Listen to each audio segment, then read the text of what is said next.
Another train derailment right here, of course. This one is in North Minnesota. Well, what does this mean? It means that it's an ongoing war between ultimately the Democrats, the Biden administration, the Democrats, the Western elite world, and Vladimir Putin. And luckily this time it's not in flames, it's not in the river. This is like the fourth, fifth train derailment. But it's becoming clear at this point, now that we're providing F-16s and so on and so forth to Ukraine, that this is, we're almost at a point of an extraordinary conflict between the two nations, dragging other nations possibly inside. And what do we want to understand about that? We want to understand that it's not about, like they ask, you want Ukraine to win? You don't want this?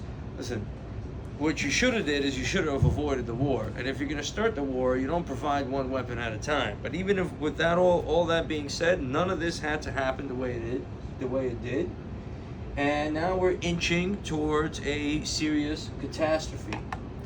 And it's all because of shit like this. This is a good one right here. Inflation's not that high, and this is inflation. Hypocrisy and lies. That's all it comes down to. The elites are sitting here having some sort of a power struggle with, Vladimir Putin, so on and so forth. And they get away with vast crimes while young men die in the front lines.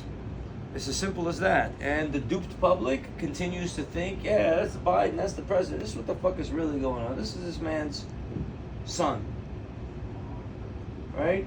Inflation's not that high, and this is where inflation's at. The crimes that they committed as a family, they get away with, along with everything else, and now dragging everyone else into this vast conflict. So that's your little update here on Trax News.